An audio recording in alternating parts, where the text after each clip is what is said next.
Hey guys, this is your narrator historian Couch. Tonight we ease into a myth that starts not with fire and thunder, but with something far more suspicious. Hoofprints in the wrong direction and a very confused sun god. You're lying under the soft dawn light of ancient Greece, somewhere between a dream and the dew. The olive trees shift gently above you. The sky isn't fiery yet, just streaked with sleepy golds. And somewhere, not far off, a god is waking up in a very bad mood. Apollo, yes, the radiant one, the divine overachiever, patron of light, music, truth, and jawlines, is rolling out of his golden bed and blinking at something strange. His sacred cattle are missing, gone, vanished, and in their place, hoofprints, leading away from the pasture. But here's the thing, the tracks are backward. This is how your day starts. You probably won't survive this, emotionally, because Apollo is about to get bamboozled in ways that make modern online scams look subtle. So, before you get comfortable, take a moment to like the video and subscribe. But only if you genuinely enjoy what I do here. And let me know where you're watching from, and what time it is. Especially if your pillow has already been flipped twice tonight. Now, dim the lights, plug your earphones, or just keep the phone near your ears, and let's begin. Apollo steps outside, golden hair slightly mussed, face locked in a frown that could curdle ambrosia. The cows aren't just absent, they've been stolen, which is frankly insulting. He's a god. Who steals from a god? You follow him as he stalks the edge of the fields, sandals hitting dry earth, his robes still rumpled from sleep. He kneels, examines the tracks, frowns deeper. The hoofprints, they're facing the wrong way, as if the cows walked into the pasture, not out. Apollo may be many things, but he knows cow logistics. These prints are fake, reversed, clever. Somewhere behind you, a cricket chirps and instantly regrets it. Now here's a little known historical tidbit. In many versions of this myth, Apollo's cattle weren't just divine, they were solar, literally infused with his own radiance, herded through the sky to pull the sun itself. So this isn't just theft, it's mythological sabotage. Apollo begins muttering to himself, which for a god, causes the temperature to rise 2 degrees. You can almost smell the ozone curling off his annoyance. But what he doesn't know, what you're already smiling about, is that the thief isn't some rogue titan or chaos demon. It's a baby, a literal newborn. Hermes, barely out of the womb, has already decided that being a god of travelers, merchants, and thieves means it's time to start hustling early. And hustle he does. As Apollo paces, a gentle breeze tugs at your tunic. The fields stretch golden in the morning light. Olive trees sway with that sleepy confidence ancient Greece wears so well. But beneath that calm is a brewing divine tantrum. Apollo's hands clench, his eyes narrow. He knows this was deliberate. It's not just a prank, it's a message. And gods, they don't like messages unless they're the ones sending them. You trail behind Apollo as he starts down the path, determined, confused, radiant in that accidental, just rolled out of bed and still look like a Renaissance sculpture kind of way. But there's something deeply funny about this, because he's walking into one of the weirdest chapters of his immortal life. Historians still argue whether this myth was meant to humble Apollo or elevate Hermes. Some say it was satire. Others claim it was a divine origin story for the power of trade and cleverness. Either way, it flips the usual godly narrative. The radiant becomes ridiculous. The wise gets hoodwinked. And you're just here for the ride. Apollo mutters something in ancient Greek that probably translates to, "I swear if this is Dionysus again." But it's not. It's someone new. The wind picks up. You glance at the horizon. Somewhere out there, a baby is giggling. And not just any baby. A baby with a plan. A baby with a lyre. A baby who already knows how to outsmart Olympus before he's even cut his own teeth. You exhale. He's about to discover that no amount of sun magic prepares you for divine babysitting or missing cattle. You wouldn't expect much from a cave this small. Nestled into the side of Mount Selene, it looks like the sort of place a goat might nap in on a rainy afternoon. A patch of moss, a little stream trickling past, a few laurel leaves shivering overhead. Peaceful, unassuming. But step inside and everything changes. Because this cave isn't housing wildlife today, it's housing Hermes, who at precisely 2 days old has already committed grand larceny. You crouch at the cave's edge, blinking through the dim.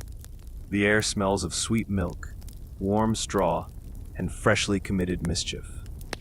There he is, curled up on a goat hair mat, eyes wide open, chewing thoughtfully on his thumb. The baby has the face of an angel and the intentions of a con artist. Around him, a suspiciously organized pile of cowhide sandals, a twisted rope, and most incriminating of all, a newly invented musical instrument. The lyre. Yes, that lyre, made from a tortoiseshell, some reeds, and just enough divine spark to make it echo with something new. You listen. The cave hums. It's not music yet, but it's trying. It vibrates, like the first breath of a melody that's still deciding if it wants to exist. Hermes yawns, innocently, like he hasn't just dragged 50 head of solar cattle backward, through the dust, to confuse his glowing older brother. Like he hasn't invented music and theft before he's figured out how to walk. Now here's your fringe tidbit. In some obscure accounts, Hermes isn't just playing with music. He's playing with time. By flipping the hoof prints and twisting the day's rhythm, he's introducing a kind of temporal sleight of hand, chaos in chronology. The Greeks didn't invent time travel, but this comes close. You inch forward as his mother, Maya, shifts in the background. She's a nymph, one of the quieter Pleiades, and she is exhausted. You'd be too if your newborn was already drafting contracts in the dirt with a stick and humming an original ballad about cow theft. Apollo doesn't arrive just yet, but the moment is thick with his impending glow. You can feel it, the warmth behind your shoulder, the slow sharpening of sunlight, like the god is looming just off stage, about to throw open the curtain with dramatic celestial flair. Back inside the cave, Hermes tests a new note on the lyre. It twangs, then sings, then something shifts. The cave listens back. Even the moss stills. Because for the first time in Greek history, music has happened. Not ritual, not chanting, but melody. Invention. Hermes smiles. 2 teeth. Infinite audacity. He's already rehearsing his excuse. Because he knows Apollo will come. And when he does, the baby will not cry. He will not apologize. He will do what all great tricksters do: redirect the narrative. Historians still argue whether this scene marks the first formal trickster myth in Greek literature, or whether older, pre-Hellenic versions of Hermes were already doing this kind of reality-bending performance long before Olympus standardized the pantheon. What's certain is this: the moment a baby played a lyre and smirked at the stars, the gods changed. Forever. The air grows warmer. Apollo's not far now. Maya sighs, mutters something about, "Why can't you just be like your cousins?" and curls back under a wool blanket. She's done trying to parent a deity. Another, you retreat from the cave, blinking at the sun. And just in time, the air splits, a shimmer. Then, with the subtlety of 1,000 trumpets, Apollo appears. He's not angry exactly. He's wounded, betrayed.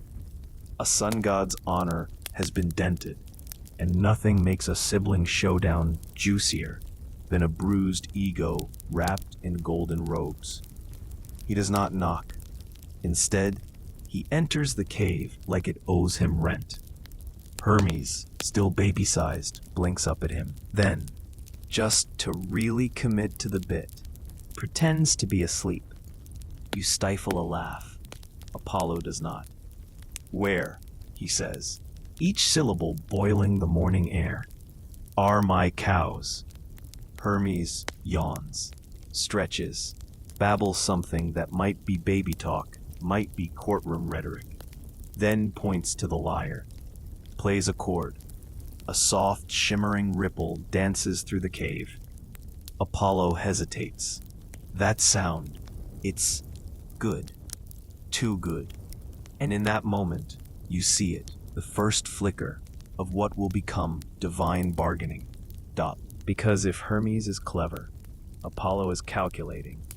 He knows the rules of Olympus. Might doesn't always make right. Sometimes invention does. And this baby, he's just invented the one thing even gods didn't know they were missing: music. Apollo stands in the doorway, radiant and incredulous. His shadow stretches across the cave floor, golden and dramatic. Exactly the kind of entrance you'd expect from the god of sunlight and theatrical timing. His arms are crossed, his brows are furrowed, his ego is bruised, which for Apollo is practically a divine emergency.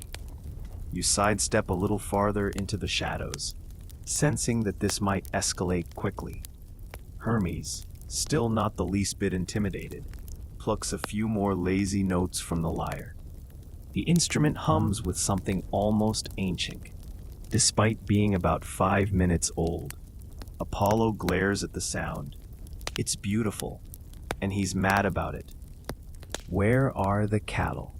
Apollo says again, his voice smoother this time, but still charged. "And do not say moo." Hermes, of course, says moo. You clap a hand over your mouth. Apollo groans. Somewhere outside, the sun dims in embarrassment.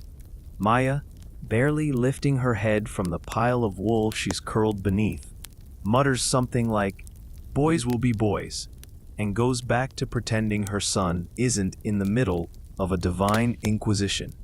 But Hermes, the tiny agent of chaos, is already shifting gears. He babbles something rhythmic, half baby coo, half mythic manifesto, and gestures again toward the lyre. "I invented this," he might be saying. "And if that's not enough to forgive a few stolen cows, I don't know what is." Apollo narrows his eyes. "You made that?" Hermes plucks a sharp, cheeky little flourish. The cave walls echo in approval. Apollo blinks. The cattle theft? Still unresolved. But the lyre? Oh, that's a problem of its own. Because it's good. Genuinely good. And Apollo is many things. Vengeful, poetic, and just a bit vain. But above all, he is an artist. A perfectionist. A god who knows quality when he hears it. And what this baby has done is invent the thing he didn't even know he wanted. Music you can carry. Music that sings the moment into being. The next bit is where things get interesting. You see Apollo begin to weigh it. Not the theft. He's still annoyed about that. But the potential. This isn't just a trick. It's leverage. It's negotiation time.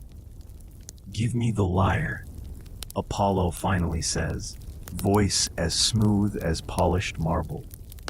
Hermes tilts his head. He's clearly been expecting this.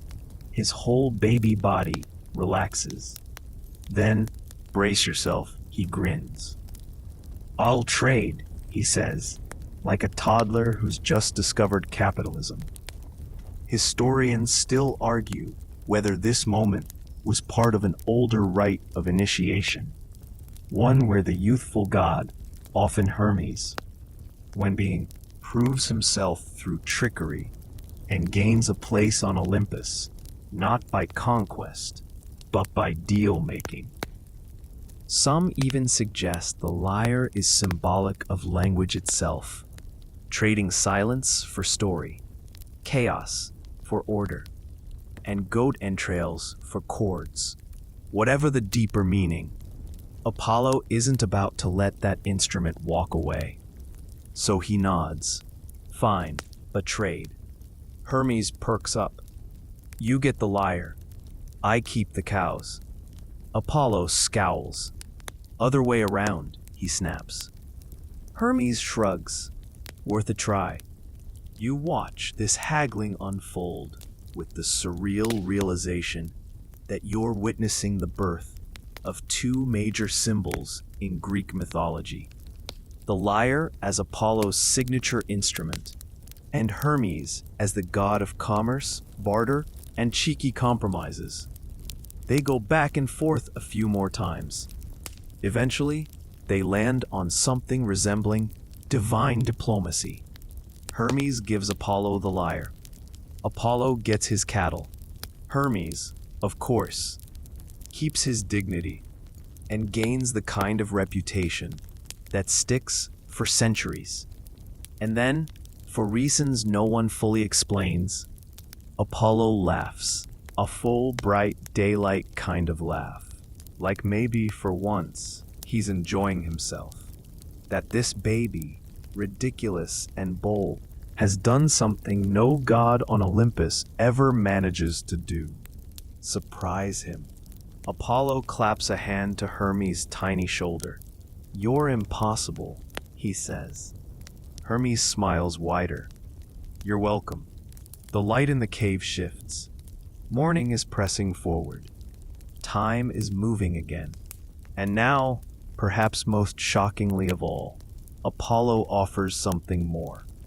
I'll teach you, he says, not just music, but rhythm. How to lead the sun. How to make the day sing. Hermes, for once, is quiet. Not because he's overwhelmed, but because deep down, he already knows he's going to be very good at this. Apollo straightens, turns. The cave dims behind him as the sun god steps into the day. And Hermes, newborn, liar, thief, inventor, follows. You trail after them both. One tall and blazing, one small and smirking. And thus begins the strangest apprenticeship in all of myth. You're not sure what you expected Apollo's cattle to look like. Regular cows? Ordinary moo machines? Not a chance. These are solar cattle, divine livestock.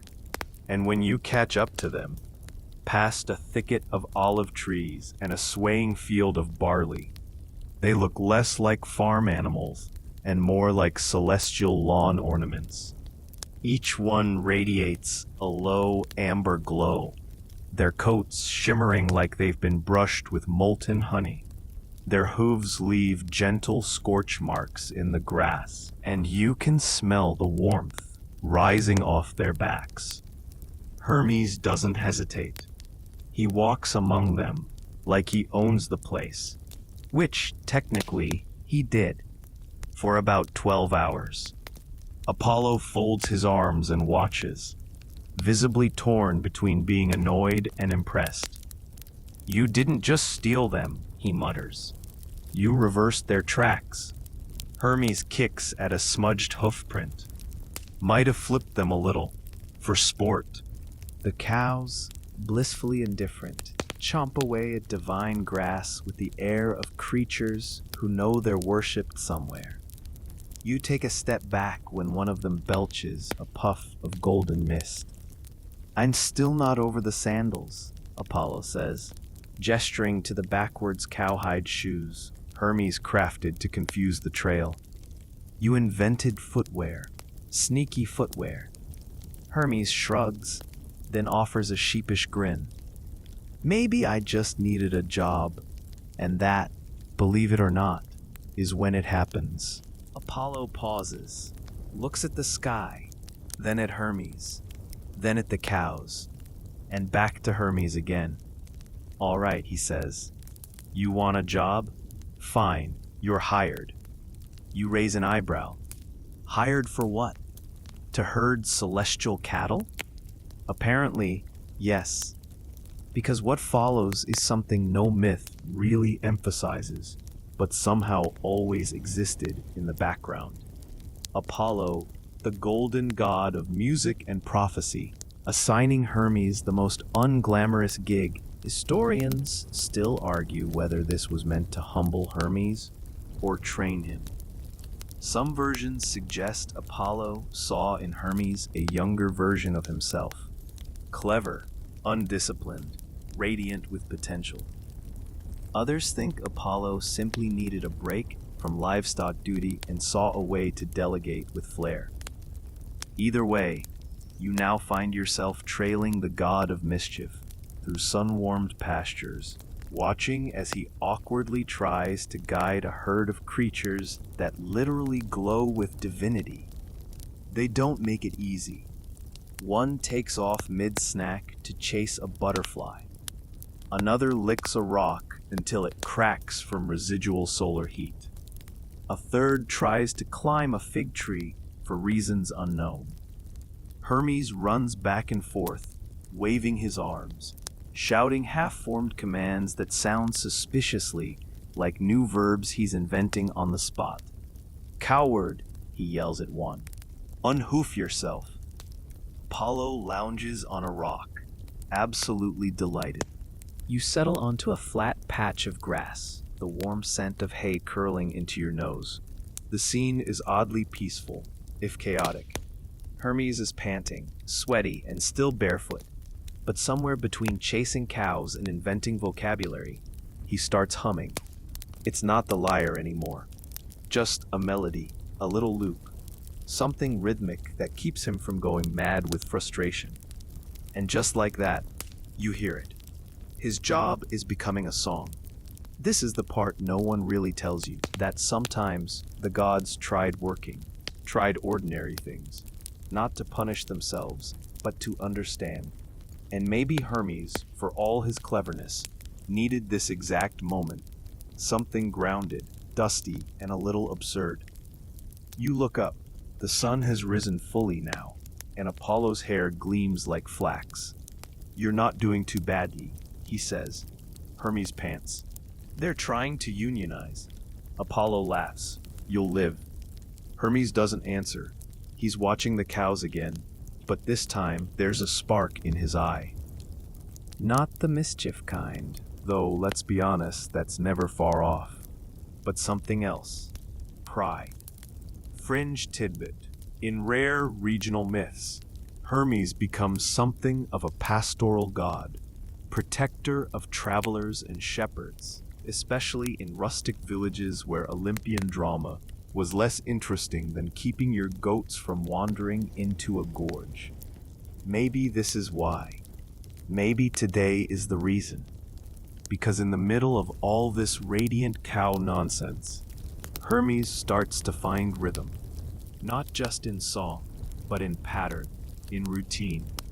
A god learning to work. You lean back in the grass and wonder what other gods might have held day jobs just for fun. So there you are, watching the god of mischief wrangle a dozen divine cattle, and you realize something strange. He's actually getting good at it. Not in a tidy farmer of the month kind of way.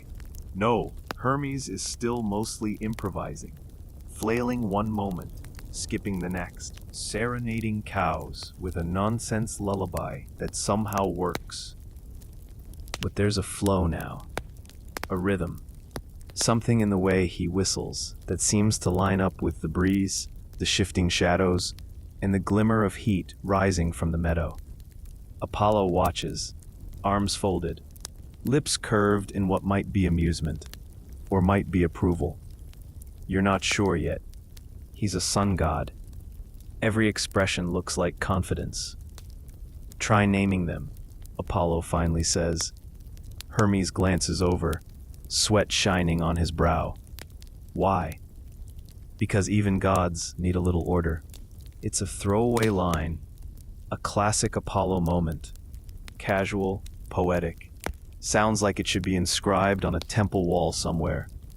But Hermes takes it seriously, which is how you end up watching him walk slowly from cow to cow, inspecting their quirks like a cosmic barista, memorizing an elaborate drink order. That one, he says, pointing to a cow with a curl in its tail, is Thumper. Kicks rocks for fun. The next one, a round and particularly disinterested creature, becomes Fog. Because Hermes explains, she moves like confusion. There's Toast, Ember, Zap, Stompy. You stop keeping track around Hula, who may or may not have an actual hula hoop made of starlight trailing behind her. Historians still argue whether naming divine animals was meant to humanize them or symbolize dominion over nature. You think to yourself, or maybe mutter aloud. But right now it's just endearing. Apollo doesn't interrupt. He simply lies back, sunlight haloing around him, while Hermes invents a mythology of cow names that no bard will ever sing about, but somehow feels immortal anyway. Then, from somewhere behind you, a sharp little bleat. Not a cow. Definitely not a cow. You turn, and there, at the edge of the meadow, is a goat. Small, sassy, wearing what can only be described as smugness in hoof form. Hermes grins. You brought reinforcements? Apollo shakes his head. Not mine. Which means this goat is quite possibly from no god's domain. A free agent. A rogue.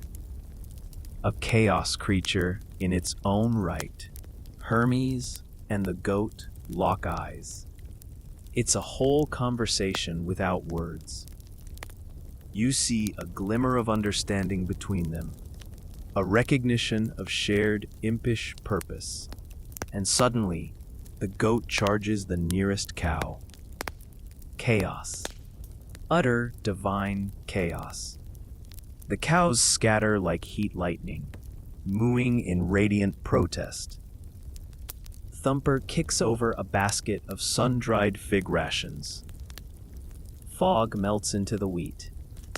Toast vanishes entirely, like some kind of cow-shaped mirage. Hermes is laughing too hard to give chase. Apollo is laughing too politely to help. And you? You're somewhere between hysterical and amazed. Because this, somehow, becomes part of the job. Every time Hermes almost gets the hang of it, something knocks the whole thing sideways. And every time, he adapts.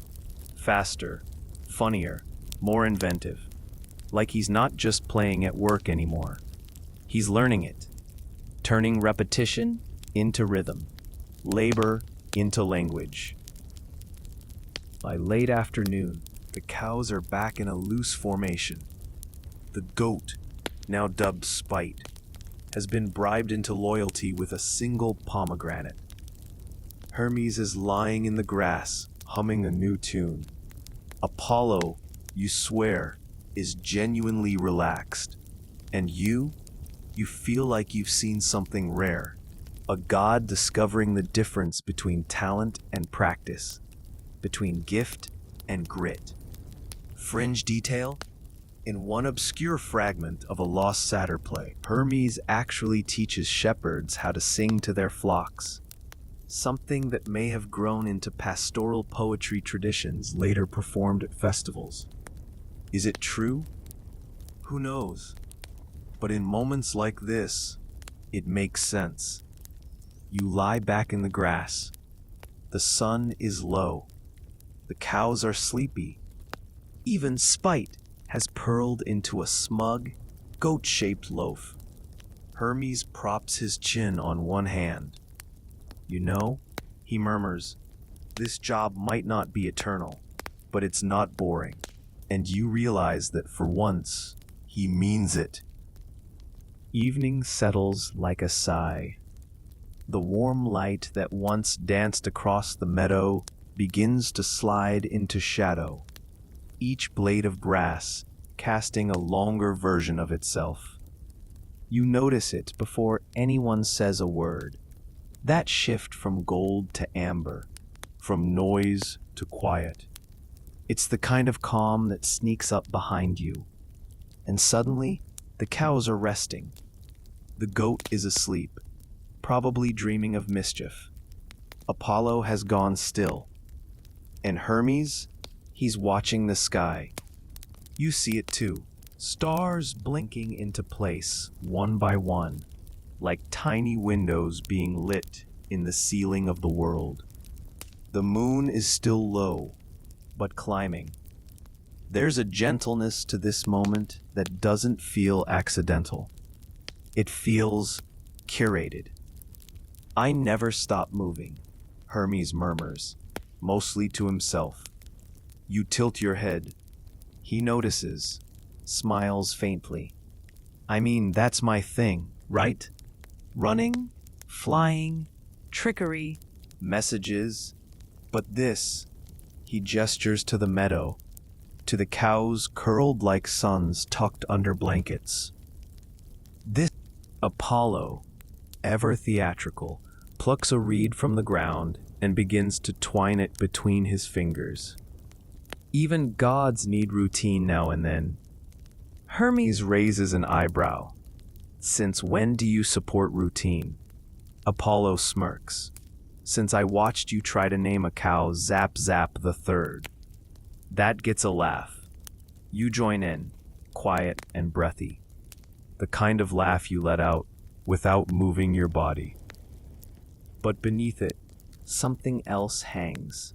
An echo of a truth no one wants to say too loudly, that this job, this brief, ridiculous, sun-drenched task, might actually be ending. Because that's how these stories go, even for gods, especially for gods. They wander, they dabble, they learn, then they leave. Historians still argue whether Hermes ever really kept the job Apollo gave him, or if it was just a short-term divine prank disguised as employment. Some say it was symbolic, an exchange of respect between brothers. Either way, the sun is sinking, and Apollo stands. The cows, those radiant humming creatures, begin to glow brighter in the dimming light. Not just from the sun's reflection, but from within. They rise without being summoned, forming a loose, familiar constellation of their own. You ready? Apollo asks. Hermes doesn't answer right away. Instead, he looks around, not just at the cows or the goat or the sleeping hills. He looks at the moment itself, as if trying to pin it down before it fades. You do the same. And that's when he does something un-Hermes-like. He digs up a bit of twine, a leftover from some makeshift leash he tried earlier, and ties it into a knot. Then another. Then another. 3 in total, strung between his fingers. He holds it up like an offering. To remember, he says, quiet. You're not sure if it's a prayer, a joke, or a memory. Maybe all three. Hermes hands the knots to Apollo, who just nods and tucks them into the hem of his robe like a secret. The cows begin to move. They're not walking, they're gliding. Across the meadow, up a hill, toward the horizon, where the sky turns indigo and velvet and myth. You don't see hooves touch earth anymore, just trails of light in the grass. One by one, they vanish, until only fog remains. She turns, gives what might be the divine version of a shrug, and follows the herd into the stars. Apollo stretches. Back to prophecy then, and thievery, Hermes adds. You can tell neither is in a hurry, because something happened today. Not just mischief, not just work, but a kind of remembering of what it means to try something, to be out of your element, to earn laughter, not just expect it. Quirky fact: a few ancient vase paintings show Hermes, not with his usual winged sandals, but seated with a shepherd's crook, flute across his lap. Scholars long dismissed these as artist mistakes. Now, you wonder, maybe he really did herd cattle once. Maybe every god took a detour that didn't make it into the main story. And maybe those are the moments that matter most. As you stand to stretch your legs, the stars thicken overhead. The goat, somehow, is already gone, off to start chaos elsewhere. Apollo disappears into the sky like a sunset in reverse. Hermes lingers. He turns toward you. Don't tell anyone, he says, but I think I liked having a schedule. You smile. He winks, and then, just like that, he vanishes. No trumpet, no thunderbolt. Just a whisper of wind that smells faintly of fig leaves and warm milk. The meadow is empty now. But it doesn't feel lonely. It feels finished, like a chapter closed with a soft click. You lie down once more in the grass, arms behind your head, staring up at the blank canvas of night. Somewhere far away, cows are still glowing. You're still lying there, half sunk into the grass, when it hits you. Something quiet but electric. You've just watched a god do chores. Not in a metaphorical sense, not as a parable, not with the camera panned out and the orchestra swelling. No, just a god, one of Olympus's finest, wrangling divine cattle, naming them like children, chasing goats through sun-soaked pastures. And now you're alone again. But you don't feel abandoned. You feel like you've been let in on something rare. The wind stirs gently, dragging warm twilight across your skin, like a blanket being pulled up over your shoulders. The stars begin to cluster in constellations, familiar ones, but somehow more alive now. You see a crooked line of dots above the hilltop. It looks like a lopsided cow. Maybe it always did, and you're only noticing now. Historians still argue whether constellations were meant as maps or myths. But tonight, they're definitely inside jokes. You smile because something about it all feels very intentional, like Hermes gave you the briefest glimpse into the after hours of divinity. ... You sit up slowly, and for the first time in a long while, your mind doesn't leap forward to to-do lists or errands or cosmic mysteries. It just drifts, like a boat unmoored. You wander, not to anywhere specific, just through the landscape, feet brushing the grass, your fingers trailing the edges of tall wheat. There's a hush now, but it isn't silence. It's full of invisible sounds, like the hum of the stars, the exhale of the trees, the low tick of the universe, remembering it has time.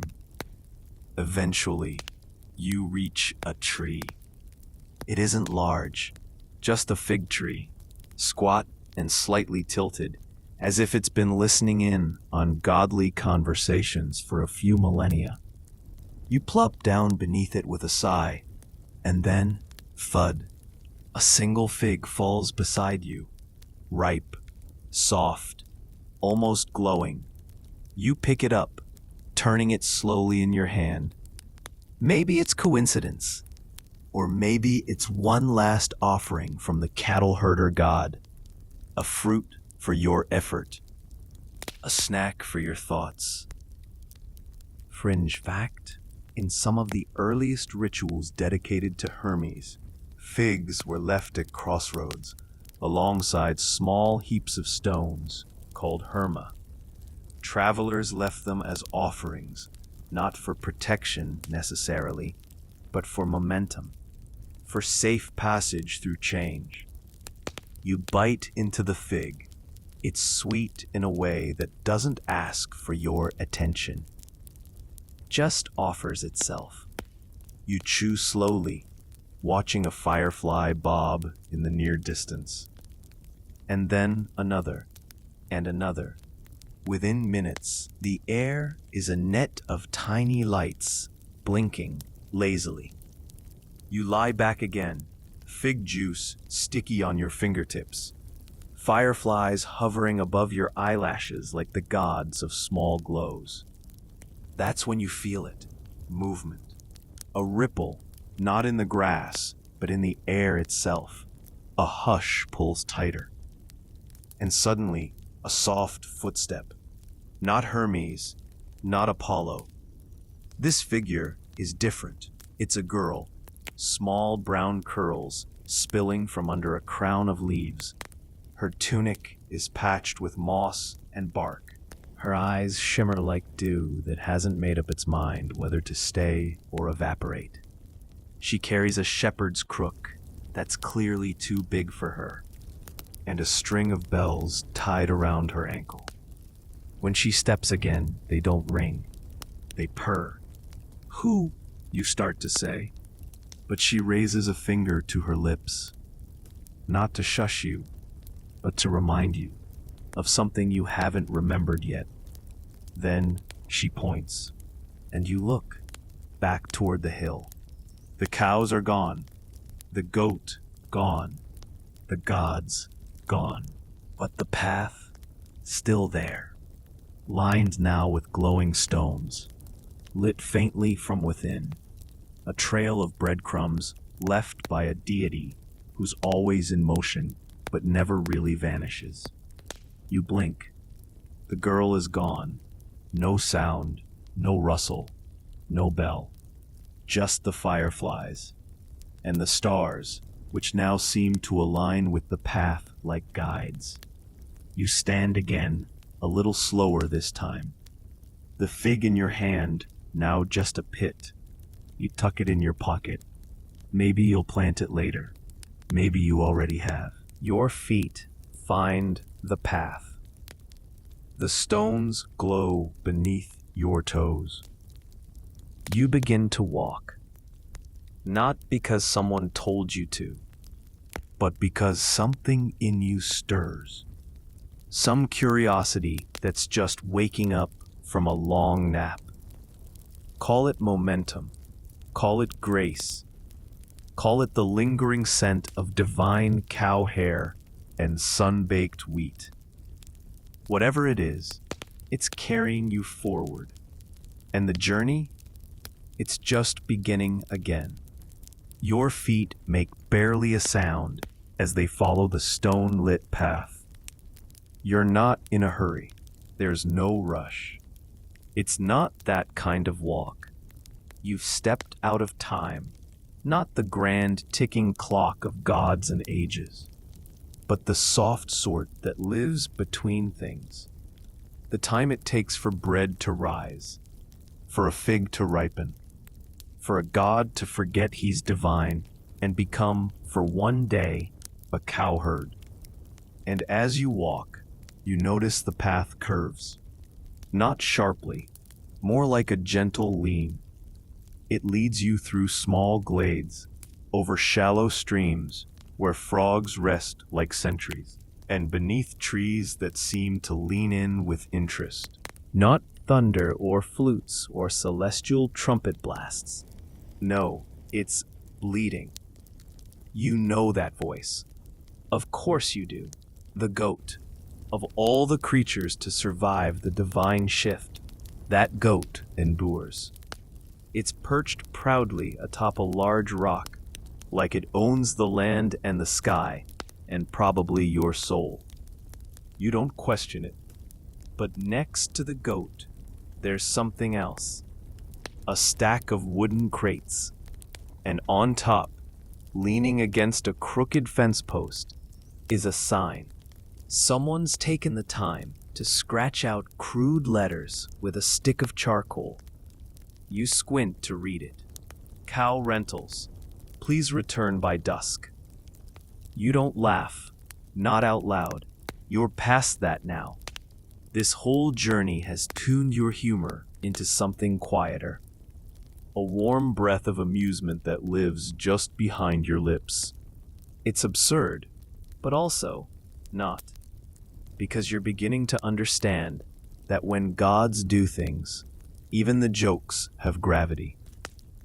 You step past the goat, who nods like a bouncer letting you through, and you notice something folded beneath one of the crates.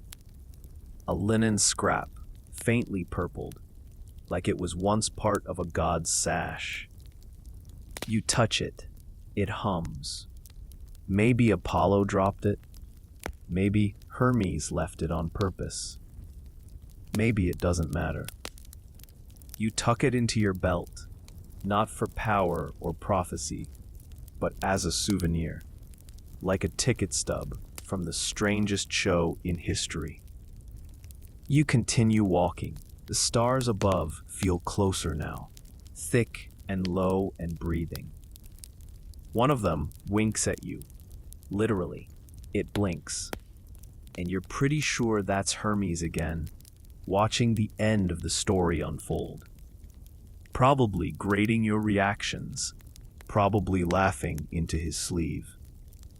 You keep going. Soon you reach a clearing, circular, ancient. The grass here grows in perfect rings, as though it remembers every god who stood here. And in the center, a single stool, wooden, wobbly, definitely mortal made. It gleams, but not showily, just enough to remind you that this instrument once belonged to a sun god. You sit beside it, not on the stool.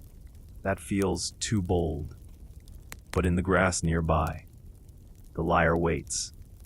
And then your fingers, almost on their own, reach out. You pluck one string. It doesn't sound like music. It sounds like sunlight. You try another. Now it sounds like a cow's warm breath on a cold morning. Another, the bleat of a goat.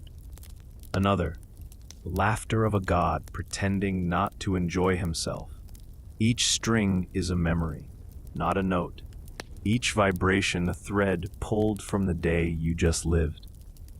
You close your eyes and strum once, gently, like you're afraid to break it. But the lyre doesn't break. It sings. And when you open your eyes, you're not alone. Around you, the glade is full. Not of people exactly, not of gods, but of presence. The cow with the spiral birthmark stands by a tree, chewing calmly. The goat is grooming its beard, smug as ever. The girl with the shepherd's crook reappears, now barefoot, a poppy tucked behind her ear, and in the branches above a glimmer of golden curls. Apollo, watching, smiling, not his stage smile, not the one carved into statues, a real one, the kind you give when something went better than expected. And just behind him, a glint of feathers. Hermes, dangling from the tree like a kid hiding from homework, tossing pebbles at a squirrel with chaotic aim. He waves lazily. You raise the lyre and give it one last pluck.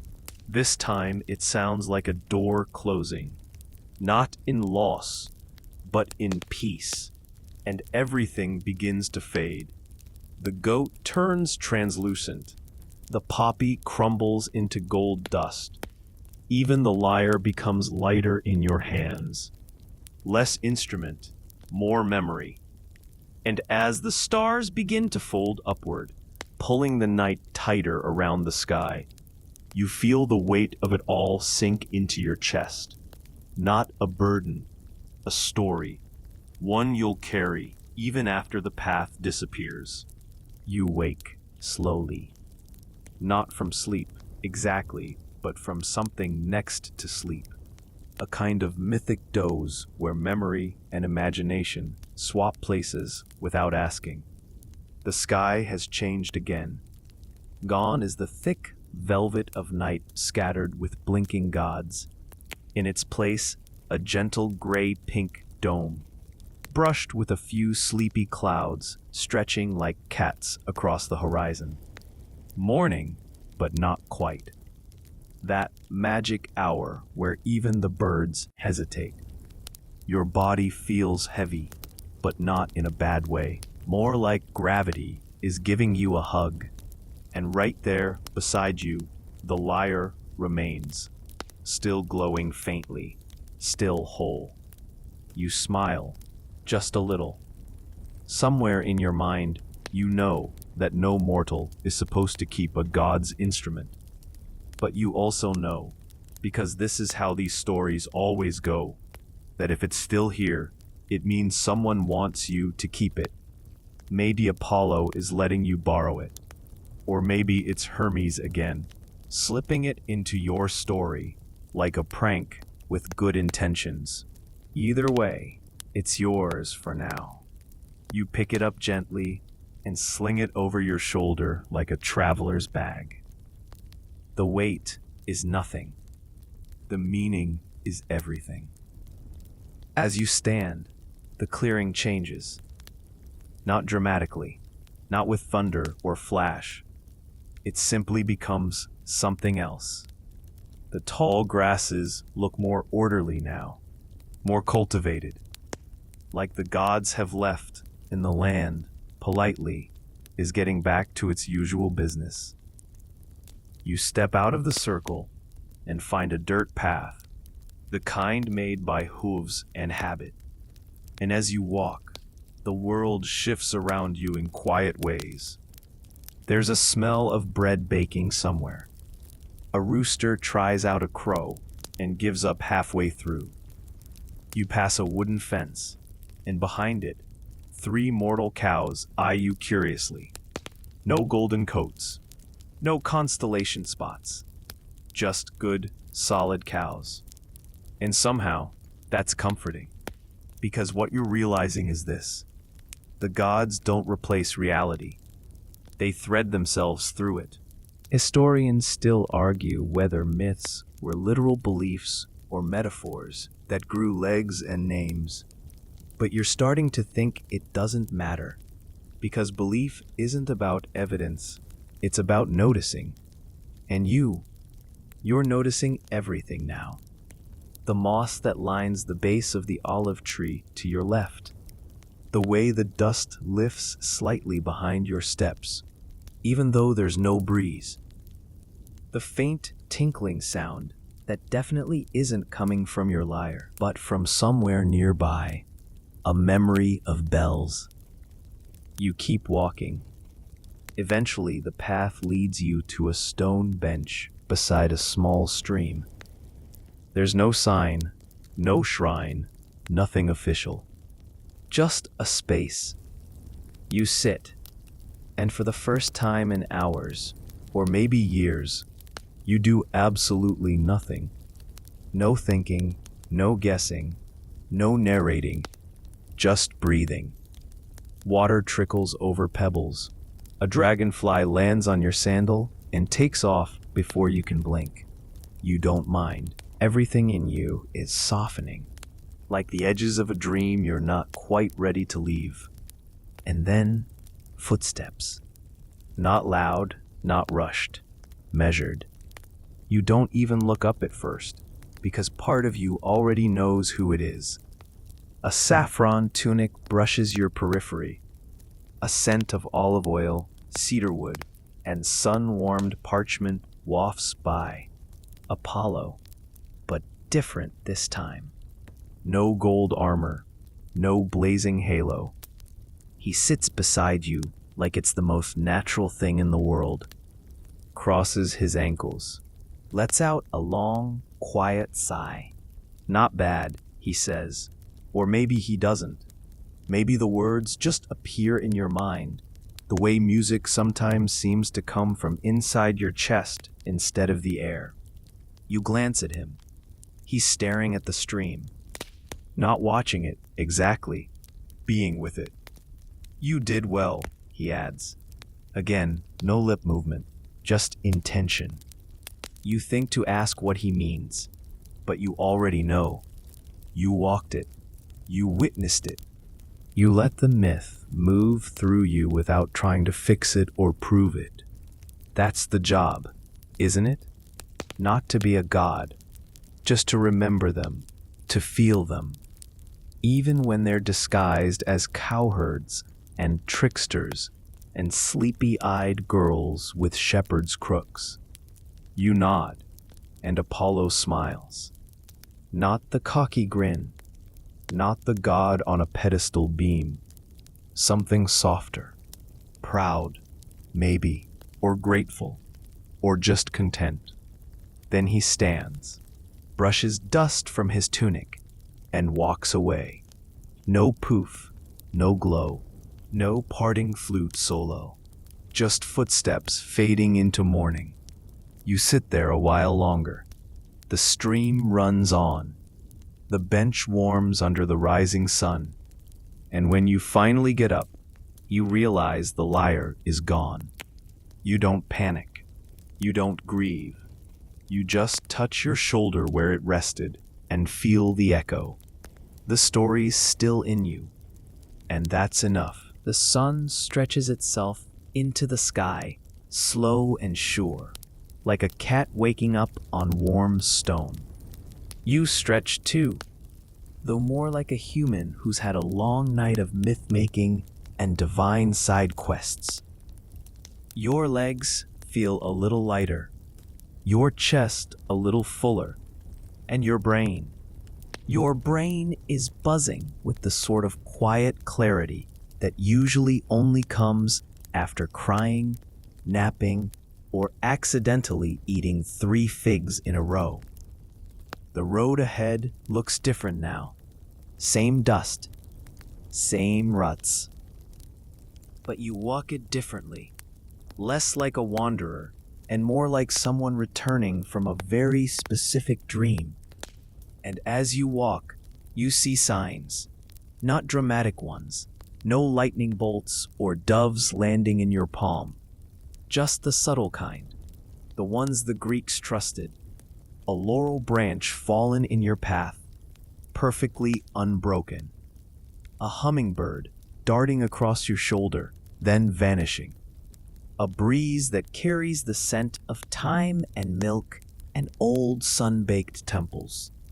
Somewhere far ahead, a lyre plays one final chord. You don't stop. You don't look back. The gods have gone quiet again. But you know better now. Quiet doesn't mean absent. Quiet means watching. Still judging your jokes. Still commenting on your timing. Still wondering how long it'll take you to piece it all together. But for now, they're giving you space. And you're ready to fill it. You pass a field, wide and golden, dotted with wildflowers that look like they escaped a fresco. There, in the distance, you spot a cart. Wooden, tilted, abandoned looking. except for one curious detail. It's filled with scrolls, neatly stacked, carefully tied, each one marked with a faint, inky symbol you don't recognize. You step closer. One scroll has your name on it.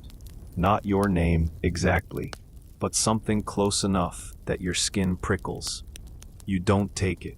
Not yet. You sit beside the cart instead, just looking. And that's when you hear it. Hooves. Not galloping. More like tiptoeing. You turn your head and catch sight of a familiar figure. Half goat, all mischief. Pan. Of course it's Pan. Who else shows up at the end of the story with a grin, a tune, and a smirk that says, I wasn't in this one much, but I was watching the whole time. He's chewing a reed, probably the same one he's been chewing since the Bronze Age. He squints at you, then nods at the scrolls. Yours now, he says.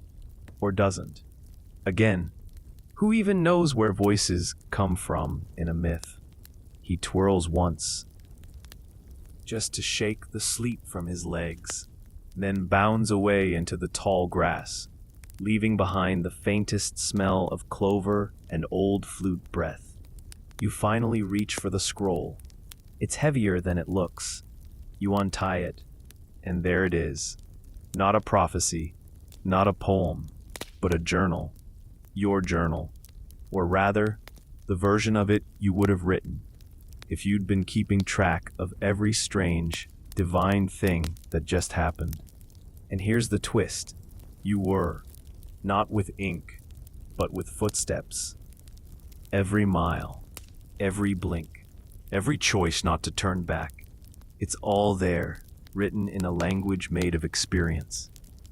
And that's the lesson, isn't it? Apollo didn't need you to be a hero. Hermes didn't test you for speed. Pan wasn't judging your goat whispering skills.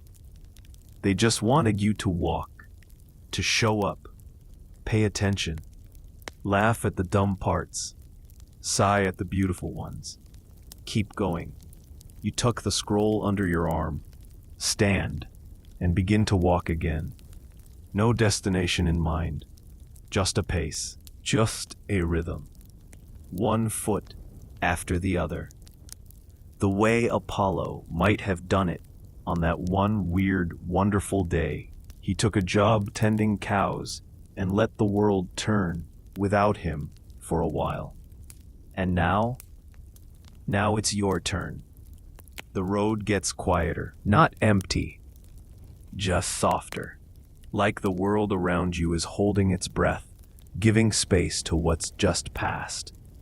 The trees no longer whisper myths in your ear, but their leaves still rustle like applause in the distance.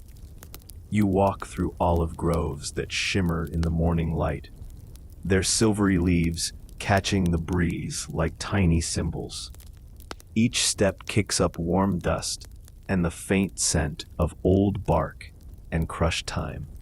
Your scroll bumps gently against your hip with every stride. You haven't opened it again. You don't need to. It's not a story to be reread. It's a memory that will tell itself in its own time. As you round a bend in the road, you spot a small column of smoke rising from behind a cluster of cypress trees. A farmstead. Low stone walls, worn but proud. Terracotta tiles resting unevenly on the roof like drowsy sheep. Someone's cooking something. You follow the smell of baking grain and goat cheese until it leads you to the edge of a courtyard. He doesn't need to. Been expecting you, he says. And of course he has. He doesn't introduce himself. He doesn't need to. You know this feeling. You've met the divine enough times now to recognize when someone is almost mortal. His tunic is simple, undyed linen, stained with flour and olive oil.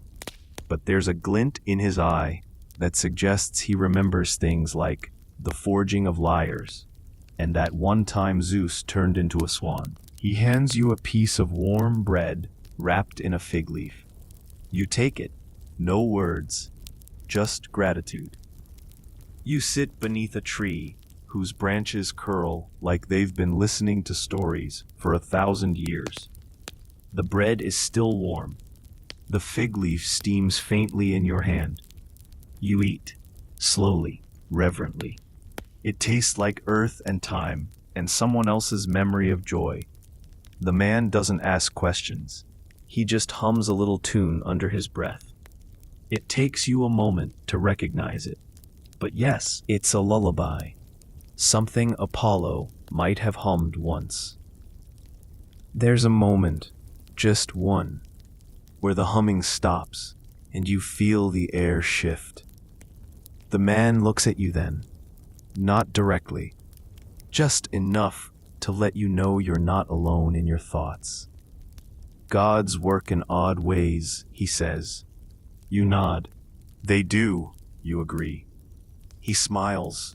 Then he gestures with his breadstick toward the horizon.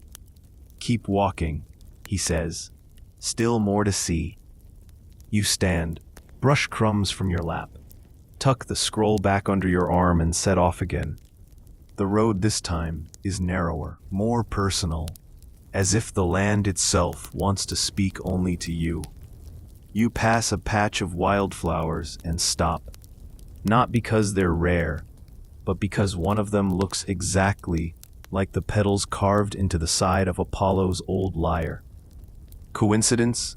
Please. You've walked with gods. There's no such thing. The road dips into a small valley, filled with bees.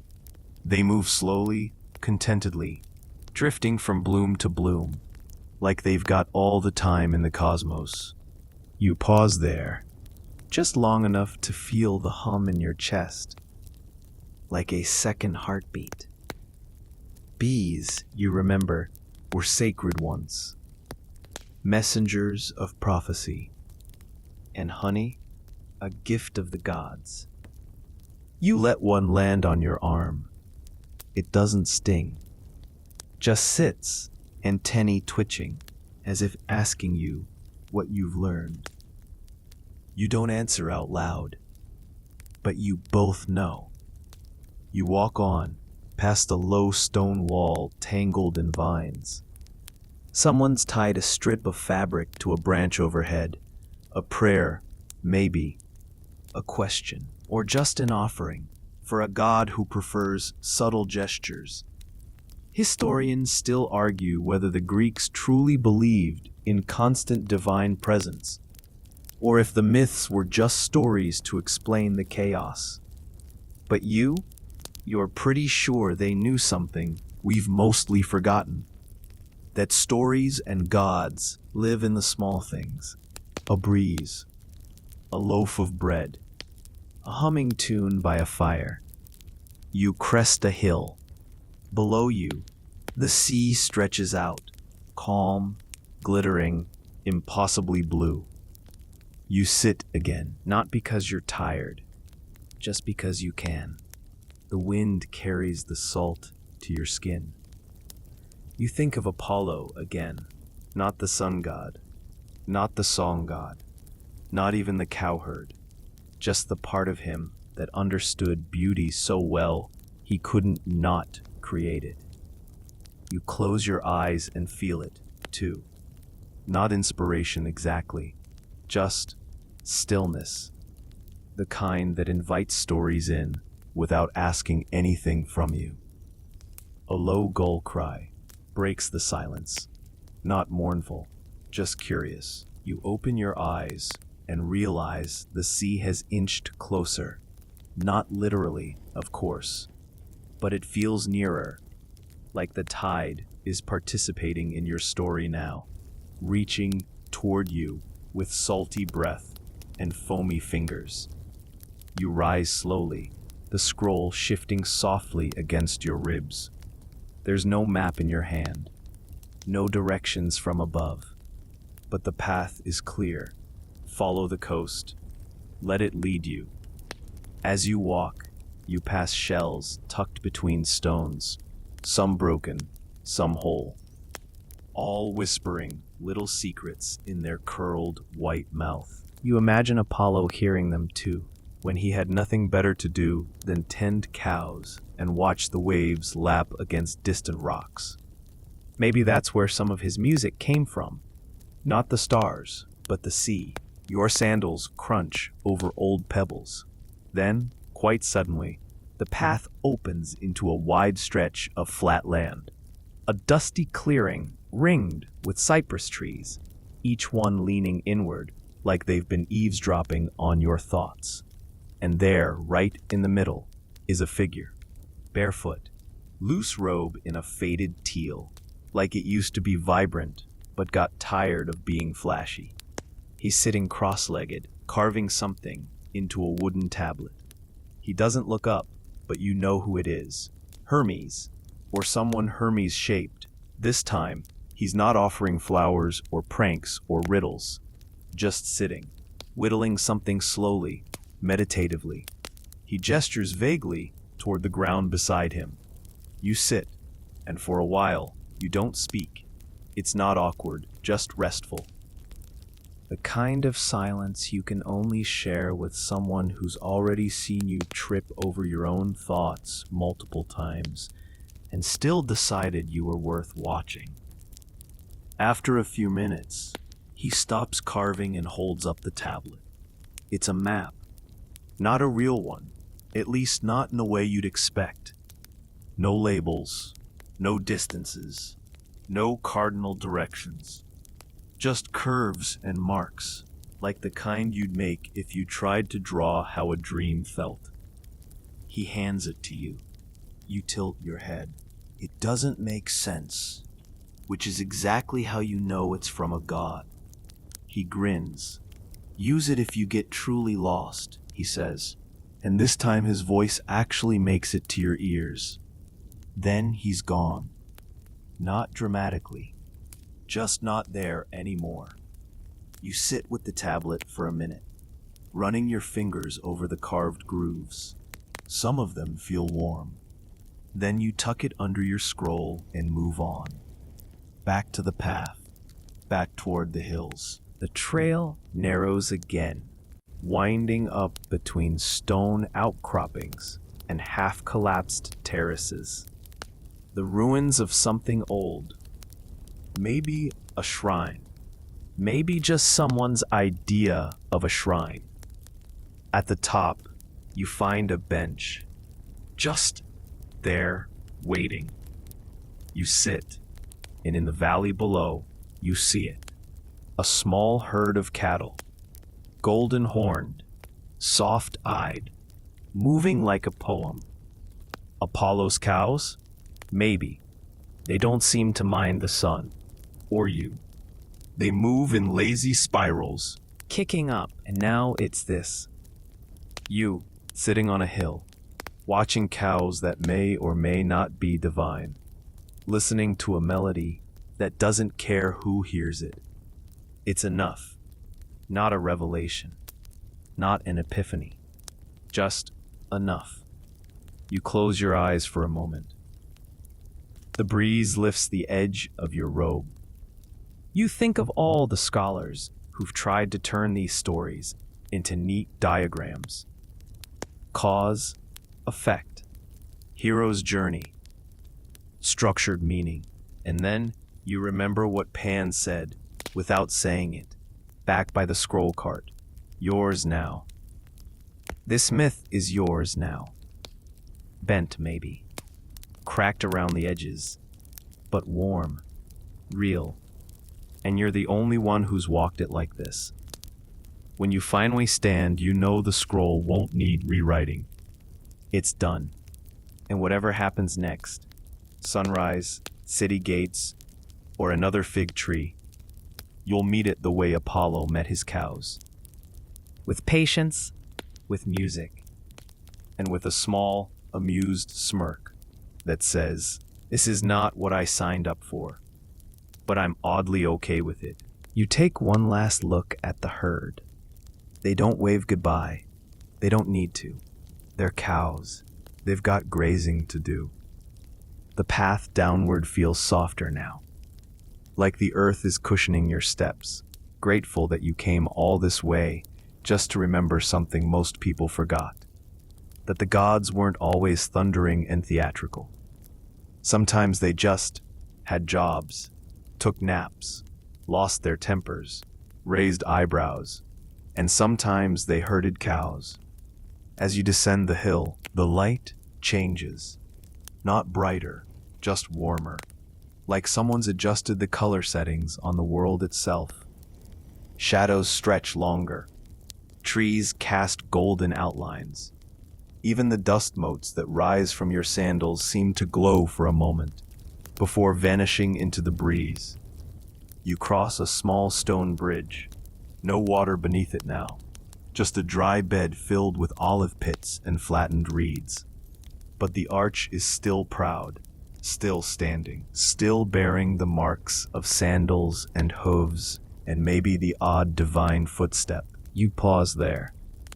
The silence beneath a bridge is always a little deeper, like the world's holding a breath just for you. You think about Apollo again. Not the god, not the jobber, not the musician. Just the figure you've now followed across dreams and dust and scrolls and satire. He's quiet in your mind now. Satisfied, maybe. Or maybe he's just moved on to his next gig. Goat herding, fig picking, jury duty, you smirk. Historians still argue whether the story of Apollo's punishment by Zeus was meant to be a metaphor, a morality tale, or just the ancient equivalent of a really weird episode of a sitcom. But for you, it's become something else entirely. Not just myth, not just lesson. A rhythm. One that's found its way into your steps, your breathing, the subtle shift of your shoulders as you walk on. And then, rounding a bend, you see it. A familiar shape. Low, domed, half swallowed by vines. A shrine, but not grand. Or no marble, no columns. Just stacked stones and a roof of broken tile. Offerings long since cleared away, save for one. A small bowl of honey resting at the base of the altar, surrounded by wildflowers. You approach slowly. It's not Apollo's shrine, not officially. The road now is quieter still. Villages in the distance, smoke curling up in lazy spirals. You pass a child playing with a stick, drawing spirals in the dust. She looks up at you, then down at the scroll in your hand. Story? She asks. You nod. Is it funny? She asks. You think about Apollo, covered in cow dung. About Hermes inventing a whole instrument just to get out of trouble. About gods bickering like tired siblings in the back of a divine chariot. Yeah, you say. It's funny. She smiles, then returns to her spirals. As you keep walking, you pass a group of men playing a lyre and hand drum beneath a fig tree, singing a tune that sounds vaguely familiar. You pause, just long enough to recognize the melody. You smirk. It's a cowherd song. Of course it is. You leave a coin in the cracked bowl at their feet and continue on. By the time you reach the city gates, the sky is painted in streaks of saffron and plum. The guards barely glance at you. You're just another traveler now, scroll in hand, sandals dusty, mind full. You step into the city just as a vendor calls out something about hot barley cakes, and your stomach responds before your brain does. You buy one. Burn your fingers on the edge. Laugh quietly to yourself. Because it's always the small things, isn't it? The gods, the cows, the jokes, the punishments, the songs, they all loop together into something soft and human and divine and terribly, wonderfully silly.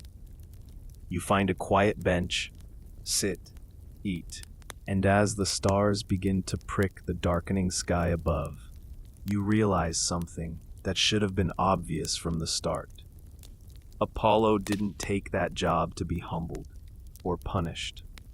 He took it because even gods need to wander sideways sometimes, to learn something they didn't know they needed to learn, to laugh, to listen, to get their hands dirty, and maybe, just maybe, to remember how it feels to not be the center of the sky for a little while. You finish the last bite of barley cake, still too hot at the center, still absolutely worth it, and let your shoulders slump a little farther down the bench. The city buzzes around you, but it doesn't rush you. Not yet. A couple walks past, arguing gently about whether to attend a poetry reading or stay home and nap. You catch the word Apollo somewhere in the shuffle, tossed casually into the sentence, like a garnish. His name's everywhere here, stitched into theater signs, scratched onto pottery, mumbled in lullabies. He's more than he's a brand, but you know better now. You've seen him in sandals, herding cows that didn't listen and writing music that didn't rhyme. You've walked his footsteps, not as golden beams or blinding truths, but as work, as wondering, as weird little detours that shaped him more than any prophecy ever could. And somewhere along the line, they shaped you too. You rise from the bench and begin weaving through the streets. The sky's almost fully dim now, the color of ink-washed parchment. Lights glow faintly from shuttered windows. A fig vendor packs up his cart. Someone's cat stretches across a windowsill, like it owns the concept of sleep itself. You don't really have a destination anymore, but your feet know where they're going. A quiet alley, a set of steps, a rooftop, barely slanted, wide enough to lie on. You climb without thinking. At the top, the city lies beneath you like a spilled scroll. Twisting streets, glinting tiles, laughter echoing from some unseen courtyard. And oh, that sky again. Not painting, not ceiling, just there, breathing. You lie back on the rooftop and rest your hands on your stomach, palms open to the air. The scroll is tucked beside you. The tablet Hermes carved lies just beneath your ribs. And somewhere in the hills behind the city, you swear you hear the faintest pluck of a lyre string. One note, then quiet. You smile. The journey's not dramatic anymore. It's domestic, simple, profound in its stillness. Historians still argue whether these myths were ever meant to be taken literally, whether gods punished each other for sport or for symbolism, whether Apollo's time in exile was a narrative device or a real cultic memory echoing some long-lost seasonal ritual. But you don't need to argue. You've felt it.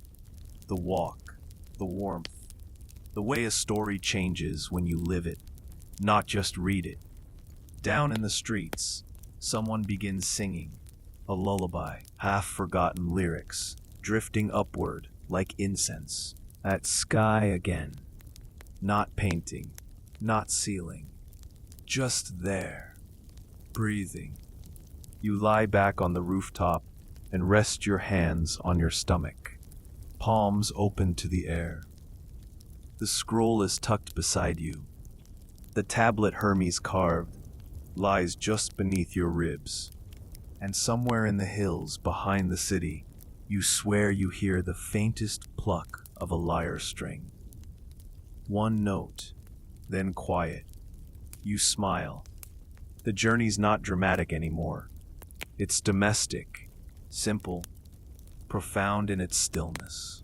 Historians still argue whether these myths were ever meant to be taken literally, whether gods punished each other for sport or for symbolism, whether Apollo's time in exile was a narrative device or a real cultic memory echoing some long-lost seasonal ritual. But you don't need to argue. You felt it, the walk, the warmth, the way a story changes when you live it, not just read it. Down in the streets, someone begins singing, a lullaby, half-forgotten lyrics, drifting upward like incense. You let that thought carry you a little deeper into stillness. It's not heroic, it's not epic, but it's exactly enough. The night around you has flattened into velvet.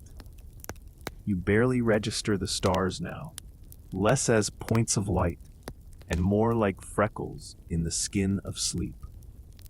The kind you'd forget to count, even if you tried. Not because they're unimportant, but because your eyelids have started to weigh too much to lift again. That rooftop, sloped and uneven as it is, has become your bed. Stone beneath your back, a rolled-up scarf under your head, the faint smell of figs and old tile dust curling under your nose.